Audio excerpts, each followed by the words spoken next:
everybody, my name is Mariana Robles de la Torre, and today I will be talking about my professional responsibility pillar 3 from a Tiger Teacher work sample. I have been student teaching at the high school level, predominantly focusing on freshman students as well as seniors and juniors for ELA courses. So to get started for outcome 3.1a, I have a total of 2 artifacts. The first artifact is the schedule that we use for our professional development day. During this day, we were required to assist a total of 2 rotations. These rotations consisted of sessions that were taught by different administrators as well as teachers on how to use different strategies and activities and things like that to use with our students to promote student learning. For example, on my first rotation, I assisted how to use AI in the classroom. Right there, I learned how to use AI to create worksheets, exams, study guides, agendas for my students to use, as well as how to teach my students to use AI in the classroom in a safe and professional way so that they cannot be considered cheating. For the second rotation, I assisted GoGuardian Basics. Right there, I learned how to use GoGuardian for my students to make sure that they're staying on task, they're not being distracted by other websites, how to log those websites, as well as how to communicate with them through GoGuardian. For my second artifact, I have one of the schedules for one of our PLC meetings. These PLC meetings took place every Wednesday after school for about an hour. Right there, we met with other English teachers, discussed curriculum, discussed the pacing guides, different texts that we're reading with the students, and different strategies on how to teach those texts. We also talked about progress monitoring to make sure that the students are doing at a very good level on reading and writing, and how to get those levels higher as they move on to different English courses. We also talked about upcoming events and department news from our department head and how these things are important for our English department. For outcome 3.1b, I have a quiz that one of my students took. He is at very low English proficiency, so he is allowed to respond to my exams or quizzes and things like that, assignments in Spanish. As I am proficient in Spanish, I am allowed, I can grade those things based off in Spanish. So then he is allowed to respond like that. He is also provided with sentence starters and stuff like that. Sometimes he likes to take a challenge, and he likes to just take off the quiz like that and then respond in Spanish if he feels comfortable. And then for my second artifact right here, I have an email from a counselor regarding a different student that also had very low English proficiency in the class. She was already moved to my class. We talked with the principal, we talked with the assistant principal and the counselor and her parents. We were able to move her from my class to an ESL class, and right here on the email is just saying that we need to make sure that she makes it to that class instead of mine for first block.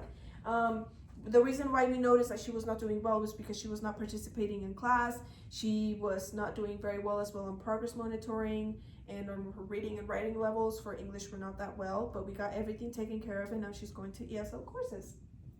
For outcome 3.1c, I have a total of 2 artifacts as well. Right here, I have a student emailing me regarding their grade. That student, their administrator also already came to me and talked to me about her grades.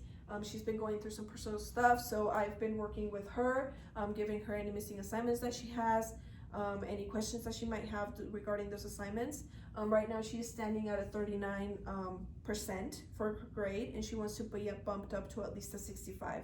I have already given her any assignments that she might be missing, so I have already addressed that with her. I am working with her. I had to make the difficult decision to open up the grade from the last quarter so that she'd be able to be bumped up because she has been going through a lot of personal stuff.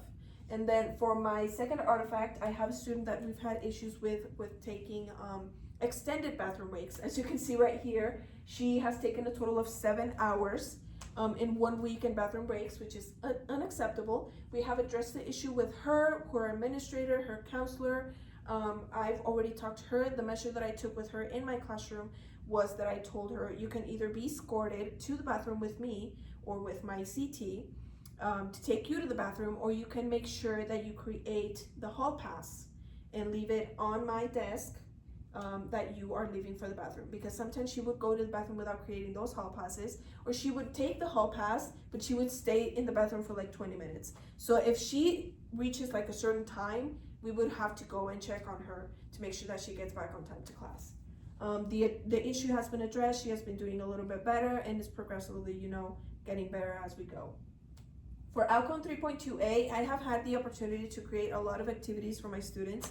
My CT has given me the freedom to do that. So the first one that I did was a survival project for my freshmen. which connects to their essential question, what does it take to survive? What they were asked there, they were asked to pull a real life story from somebody that survived and create a short 3 to 5 minute podcast along with an annotated bibliography for each source that they used. So for each source, they would annotate that source and then provide me with MLA citations. And that assignment was worth 125 points into their grade, so the purpose for me to creating that was to bump them up from their grade. And then for Artifact 2, I have some posters that my juniors did when we were reading what they called us Enemy. What they did there was they talked about the prejudice that Japanese Americans faced after World War II during Pearl Harbor, and how Japanese Americans, faced these prejudice and how they overcame these things that society had against them during those times. We addressed that. We talked about the novel. They had to pull evidence from the novel in order to support their argument and to support the evidence that they got. For outcome 3.2b, it is just some communication that I've had with my CT. We have created pacing guides for the different novels that the students have read and things like that. How we would divide up the novel. So for example, on the novel Long Way Down, we divided it up in a week for the seniors. And over here on the bottom, you can see like the different assignments that we would talk. We would talk about the anagrams. We would talk about the symbolism, the imagery used in the novel, and things like that. Over here is the pacing guide that I have created with her for my freshmen right now that they're reading the Hunger Games novel.